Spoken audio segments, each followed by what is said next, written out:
why the American blacks have went through so much hardship here. Because the Bible said that you will go back into slavery. The Bible's written to the 12 tribes of Israel, I'll prove that. This is the New Testament, James, the brother of Christ. Read James 1:1. The book of James, chapter 1, verse 1. James, a servant of God and of the Lord Jesus Christ, to the 12 tribes which are scattered abroad. No, James writes to the Christians. To the 12 tribes which are scattered abroad. He's talking to these people that have been scattered throughout the world. That's who the Bible's addressing. But Christians will tell you that the Bible's addressing them. Catholics will tell you the same. But you can't find the word Catholic in the Bible. The word Christian pops up twice, and it's not, nobody's self-identifying as a Christian. Paul self-identifies as a Hebrew Israelite 3 times. The word Christian, the word Christianity does not exist in the Bible. The word Christmas doesn't exist in the Bible. The word Christian appears 2 to 3 times in the Bible at most. But it's never nobody saying, I'm a Christian.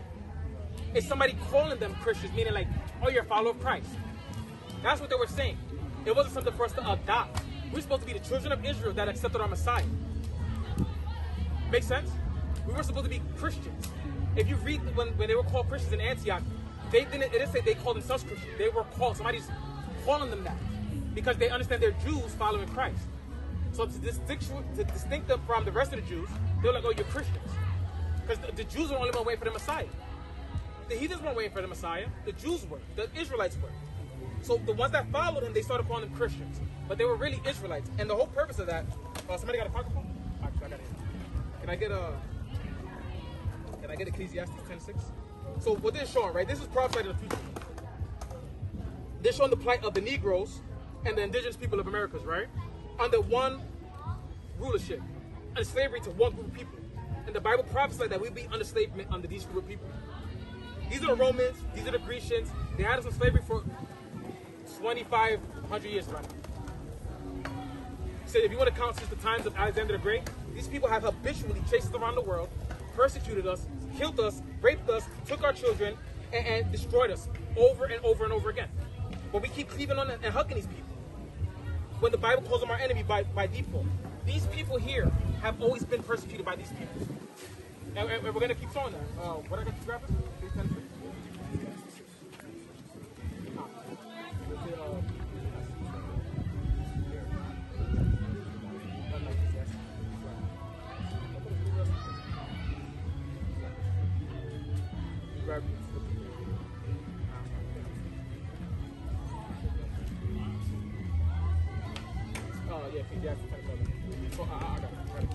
So this was prophesied in the Bible, right? In the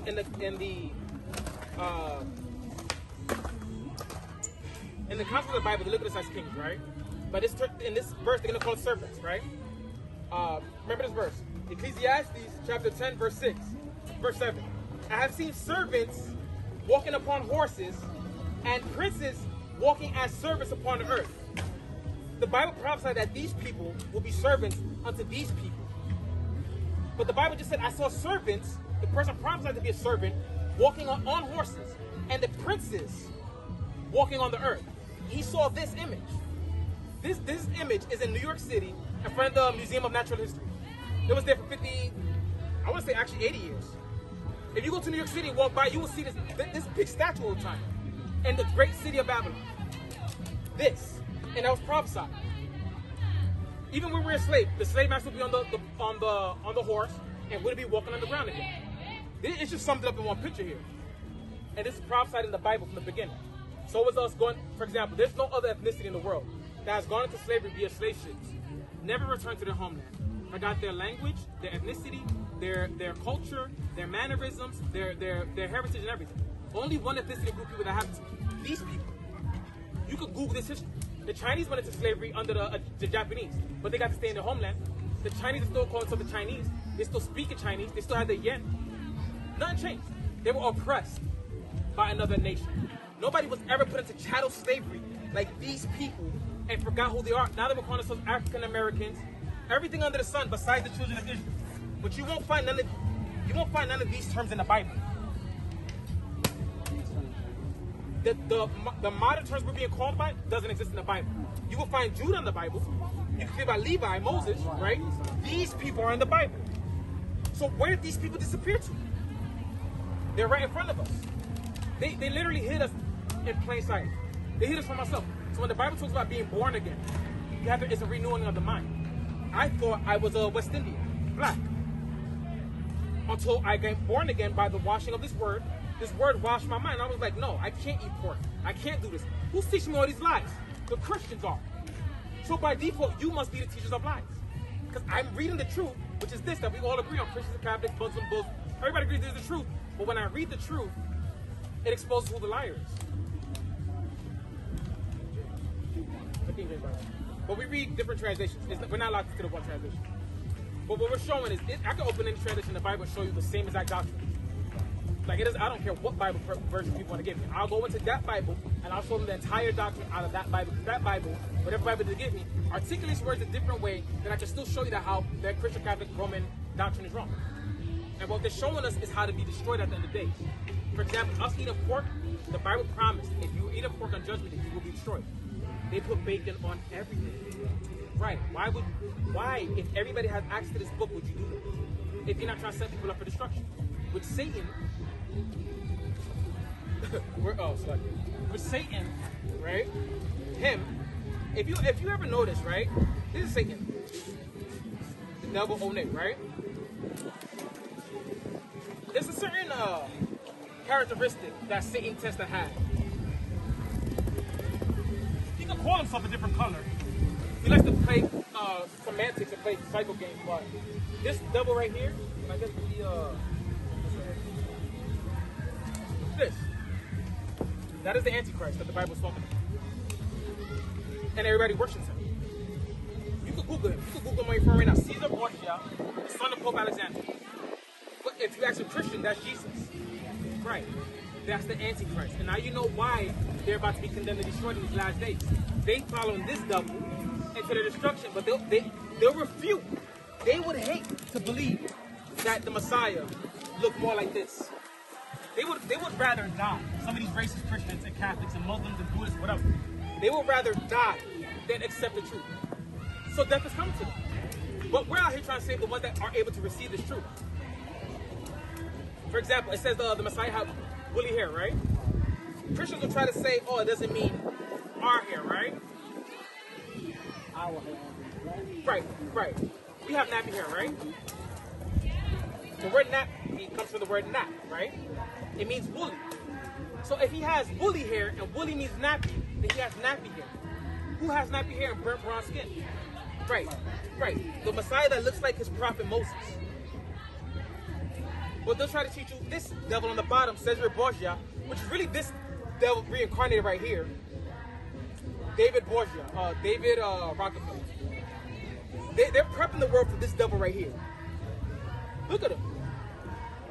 Tell me he's not the spitting image of that devil on the bottom.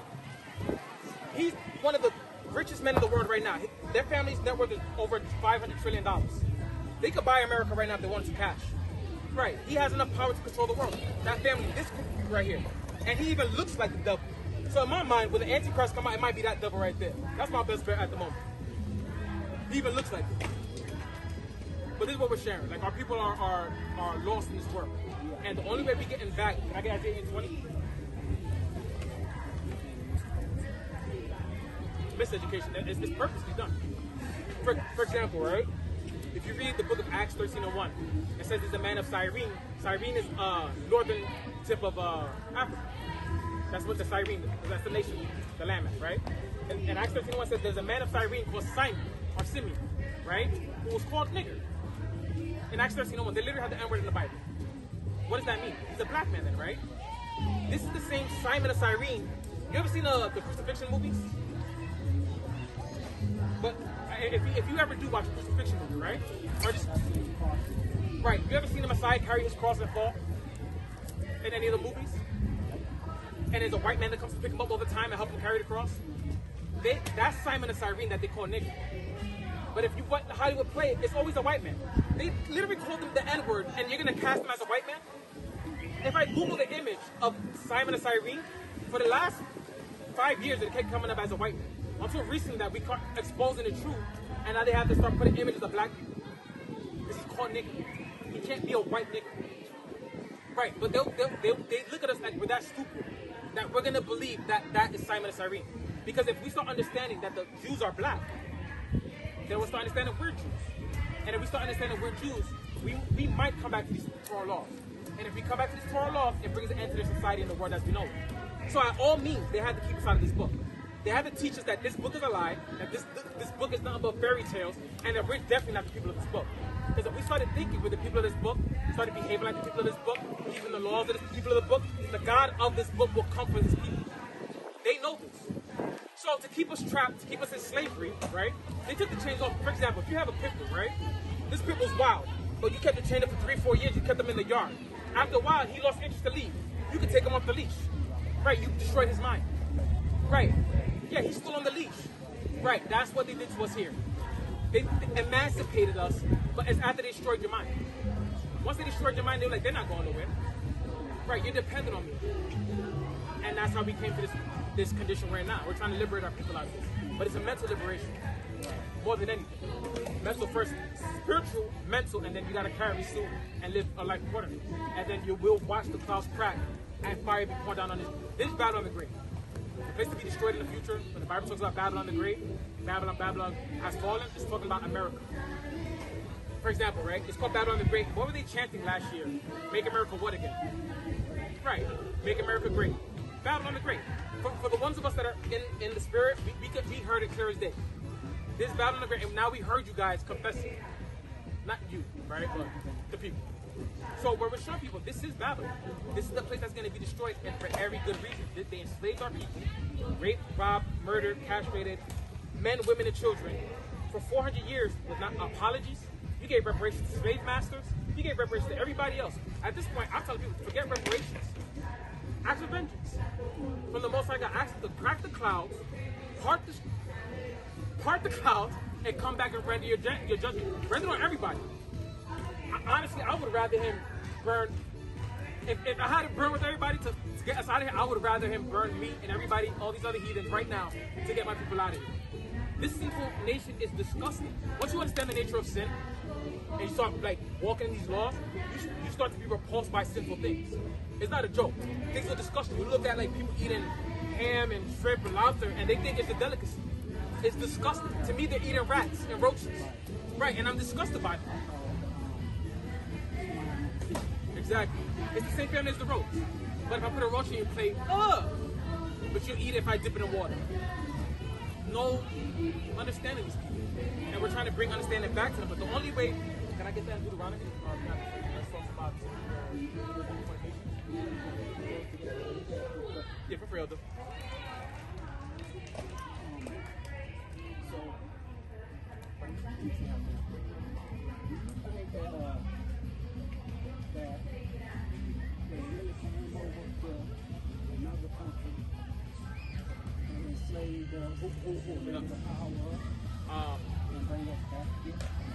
I just want to make sure I understand your question correctly. Do I really believe that the Caucasians came to West Africa and took us? Right. Yes. Yes. You believe we were always here?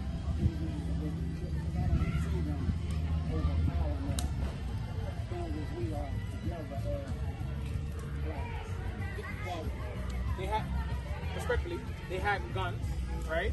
And what happened was there was internal wars in Africa. When you hear about African slavery, it wasn't Africans selling Africans. It was dark-skinned Africans selling dark-skinned Hebrews into slavery because we were having war with them. And God was against us because we kept breaking his laws. For example, when we went into, when we came into the wilderness and we were going into the land of Canaan, when Moses sent the spies and they came back, right? God was like, yo, don't go up there. I'm not with y'all. If y'all go up there to fight, y'all not going to win. They went up there to fight and they got their ass whooped. They came running back crying. God was like, I'm not with you. When God's not with us, we will lose. What happened was we thought we could do it on our own. We weren't with God and God wasn't with us. So yes, he gave us over to our enemies. So we can repent, go through all this hell, right? Repent and call out to him so he can come and redeem us out of this land. That's what happened. It wasn't them overpowering us. They had guns and they had a number of people working against us. The Africans, the Hamitic Africans. The children of Ham and Cushites and Egyptians and Libyans and those Africans. The original people of Egypt. The ones that had, in Egypt, it was blacks enslaving other black people. It was the black Egyptians enslaving black Hebrews.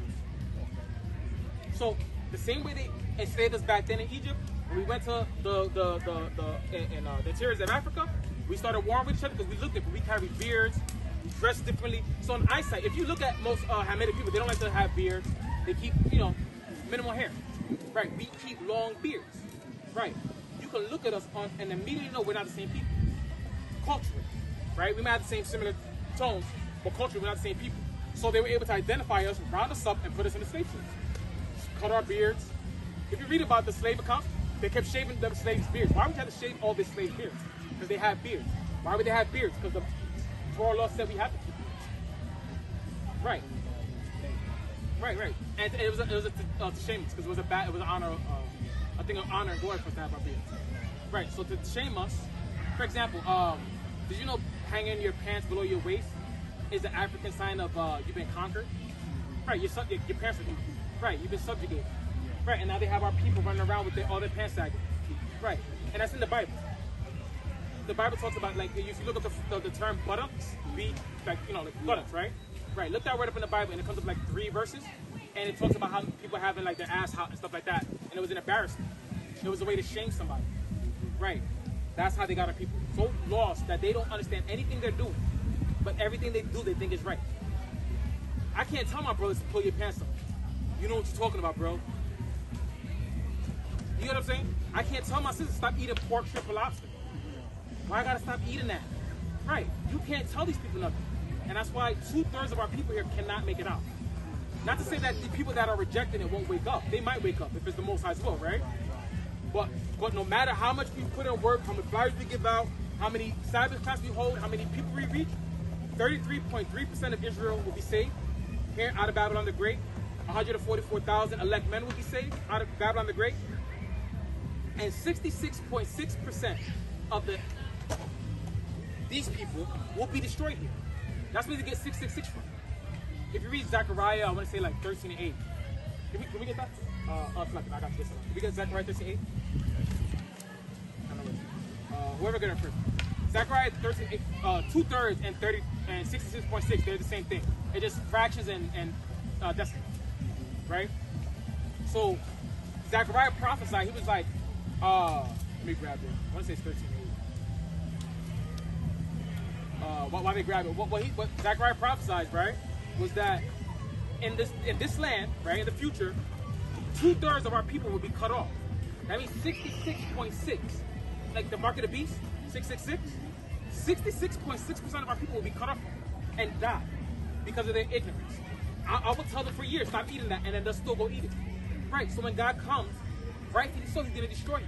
For example, if you tell your child, right, let's say you have 3 sons, you tell your other son to tell the other 2 children, hey, do X, Y, Z. And every day that older son is like, hey, your dad said do this, dad said do this, you're out driving, trucking, whatever you're doing. You come back home and you know your elder son told the other 2 exactly what they were supposed to be doing. And he's like, Dad, I told him every day. What is your response to the other 2? You're gonna deal with it. Right. When he comes, we've been telling the other 2/3, stop doing that for so long. So when he comes back, he's going to deal with them. And they're not going to like the way he deals with them because it's by fire and with a sword. And we're trying to save as much people as I can, but realistically, it's just 1/3. 1/3 is all we're able to get out of here, Babylon the Great. Do I got it? Yeah, read it. The book of Zechariah, chapter 13, verse 8. And it shall come to pass that in all the land, saith the Lord, 2 parts therein shall be cut off and die. 2 parts, right? It's going to be cut off, right? What? But the 3rd shall be left. So there's 3 parts, right? 33%, 33%, 33%, right? 1/3 is 33, 2/3 is 66. Keep reading. Therein. And I will bring the 3rd part through the fire. That judgment fire that's coming down, the righteous ones, that 1/3, He's going to bring them through that fire, that judgment fire, Read. And will refine them as silver is refined. And will try them as gold is tried. Because we're His jewels. That's where the word jewels come from. Jew. The treasures of God. He's calling us silver and gold. Finish it out. They shall call on my name, and I will hear them. I will say, it is my people.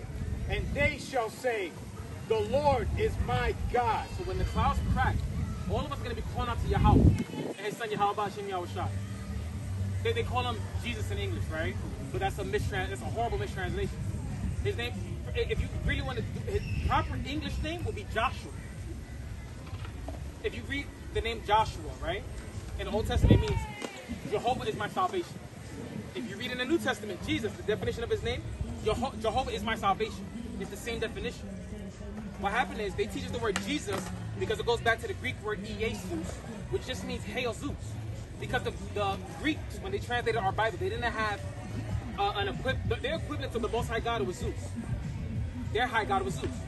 So instead of them translating it properly, they were like, oh, we're going to put the name of our God here and transpose it. So we started saying, hey Zeus. How you say Jesus in Spanish? Hey Zeus. Zeus, the Greek god Zeus. Right. So Jesus is the correct word. Right. His English name would be Joshua, but he's Hebrew, right? So his name in Hebrew would be Yahawashi. That's how that's his mother, when she wanted him to come in for dinner, Yahawashi, come in and eat. There's no J in the Hebrew. Right. So it would be Yahawah. Yahawah. Right. So it's the father is Yahawah and the son is Yahawashi, meaning Yahweh is salvation. So it's the same Yahweh, right? But added the salvation at the end. So that's why we say Yahweh or Yahawashi. But because people don't know the actual name, we say Jesus so people can understand who we're talking about, and then we try to bring him into the proper understanding of the name. But there's no. If you read the 1611 King James Bible, the 1611 KJV, there's no J in that. They call him Jesus. But then they say there's only one name in heaven where all men should be saved. So is it Jesus? Is it Jesus? Is it Joshua? Is it Jesus? What's the name? In our translation. Right. So we had to come back to the original language that he spoke. And the language he spoke was Hebrew. For example, when Paul got knocked off his horse, and Paul's giving a testimony in Acts, he's like, oh, Christ knocked me off the horse, and he spoke to me in the Hebrew tongue. That's the language of heaven, Hebrew. Because think about it, he came back in his glorified form. He was already death, buried, and resurrection. Came back to talk to Paul and talked in Hebrew. Paul talked Greek, Latin, and Hebrew. Why did he talk to Paul in Hebrew? Right. For example, another example, right? When the clouds cracked and John the Baptist baptized him, right? There's witnesses there to the baptism. All witnesses heard God say, this is my son, of whom I'm well pleased. What language did the Jews speak? Hebrew. So when the clouds opened, they heard him speak in Hebrew. They understood and testified, yes, we heard God say, that's my son. They were Hebrew speakers. And that's confirmed when Paul saying, Christ knocked me off my horse, he spoke to me in Hebrew. After coming back from heaven. Why is he not speaking English or anything? Greek, Latin. He's speaking Hebrew because that's the language of heaven. So then, if that's the language of heaven, then you have to say his name in his language. For example, right? How do you say Coca-Cola in Chinese? Coca-Cola. How do you say Donald Trump in Chinese? Donald Trump. How do you say Donald Trump in Spanish? Donald Trump. Right, so we will put respect on his name. You put respect on Coca-Cola, a brand, but Christ, the name of the creator of the universe, our king. Whatever. Call him whatever you want. How? You have to understand that how disrespectful that is. Right. Because you will go out your way to make sure you can pronounce Donald Trump's name properly if you live in China. In Japan, you will make sure you learn how to say his name. Because you respect him. And this is how we know the Christian Catholic Church don't respect Yahweh. Because they refuse to acknowledge his name. It doesn't matter what his name is, right? So then if your name is Stephen, I can call you a Stefan. And you shouldn't have no problem. If your name is Michael, I should be able to call you Miguel and you should be cool with it. But if I do that, they'll be offended. Right. Why is it okay for me why is it not okay for me to call you by some random name? But our God, we could call him whatever the F we want. That doesn't make sense. Right. And this is why it is what the Messiah told me. I'm gonna separate my sheep from the goats. The tares from the wheat. There's a division going on. There's the people that are gonna keep God's laws, follow the true God of the Bible, the one that looks like us, and then everybody else is gonna follow this one into the flames. And some of our people, they won't let him go. They just won't let him go. So they're gonna burn with him. When every statue in America that looks like that burns, they'll be right alongside him. So do y'all have a school or whatever? Right here, King. Yeah. Right here. Right here. Yeah, we're here every Saturday. Oh, yeah. Every Saturday. Sometimes we teach in the library down the block. We have a little class, people come in, we sit down, go over scriptures with them. Yeah. And then maybe like from 1 to 3-ish. The weather's nice, we just came straight out here, so I'm teaching. But yeah, but you see this here every Sabbath, but on that flyer it showed you see, in the middle, it's to show, they put this in YouTube. You see that the acronym NOKAP? You put that and put NOKAP Street Wars, you'll see our videos come up. We have classes, or if you just put NOKAP or Nation Kings and Priests, we have multiple channels. So just put that in a YouTube search. YouTube. Yeah, and you'll see a whole bunch of, but even if you can't find us, King, you can put our Black, Latinos, Native Americans, Israelites. Israel. Yeah, the children of Israel, the children of the Bible. I heard my cousin speak. Yeah. Israelite. You put that on the Google search, YouTube, and you'll start getting flooded with those videos teaching you that we are the truth from God. I'll leave you one more scripture before you get out of here. Let me get Revelations 21:12. So let's just, the grand importance of it, right? Because all of us, I would assume we all want to get to heaven, right? So we're going to show you why it's important to be an Israelite and to know you're an Israelite, right? In regards to heaven. Well, The book of Revelation, chapter 21, verse 12. so this is the last, second to last chapter in the Bible, right? Talking about the New Jerusalem, the New Heaven, right? Mind you, they're calling it the New Jerusalem, meaning it's for the people of Jerusalem. Keep reading. And had a wall great and high. So it has a high wall, right? You have a fence in your house? Yeah. Why do you have a fence? Okay, why do they have a gate? Why do they have gates in your community? To keep people out, right? Read. And had 12 gates. Why do they have gates in your community? They have 12 gates. Why do you think they have 12 gates here? Because it's not for everybody. It's to keep people out. If you didn't want to keep people out, you would have open doors. No walls. And just be an open paradise. But you have walls and gates. What else do you have? And at the gates 12 angels. Bouncers, security guards. Meaning people to stop people from coming in if they try to, if they don't belong there. Keep reading. And names written thereon. So there's a name on the kingdom of heaven. Let's see who the name of the, let's see the name on the kingdom of heaven. Read. Which are the names of the 12 tribes of the children of Israel. So the kingdom of heaven is ours, according to the Bible. The last chapter, the second to last chapter, but the last book of the Bible. So that's why we're teaching out here, because the kingdom of heaven belongs to these people. But they don't know that. Like, this is the problem of Israelites, but they don't know they're Israelites. Lord. Like, but if you think you're an American, right? There's no promise of salvation for Americans. There's no promise of salvation, new covenants, or anything. This word doesn't exist in the Bible. There's no promises for these people. So how do you receive the promises, but you're not the people? You would have to be the people of the promise to receive the promise. But if I ask you, not you, but if I ask somebody, they're like, oh, I'm Mexican, I'm Latino, I'm African American, then you're not the child of the promise. Until you are born again, understand that you're an Israelite, then you can inherit your promise. But there's also requirements to us, right? We got to keep these laws, statutes, commandments. Because even though, honestly, if you want to be honest, the promise to Abraham was an open-ended promise.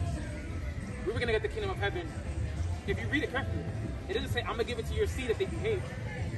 I'm just going to give it to your seed. There was no stipulations with it. The stipulations came later on with Moses in Mount Sinai, where he was like, all right, I'm giving you the guys the kingdom of heaven, but you guys not run around this world acting like devils. Like, for example, you wouldn't let your children run around wild. If your children were in a zone, let's say send them to summer camp unsupervised, right? You would not get them to summer camp without giving them a few rules and regulations. Hey, don't be swimming in the lake by yourself. Don't be doing this. Don't be doing that. Our Father gave us the same instructions. Don't be doing this. Don't be doing that. And if something bad happens to us for breaking the laws, that's on us. So if we're breaking the laws and we get judged on judgment, that is on us. That's why the Bible says, let your blood be upon you. Because I told you not to do that. And you chose to do it. So now your blood is upon you. You did that. You know what I'm saying? So this is what we're trying to teach. So I hope, that answers some of your questions. Remember,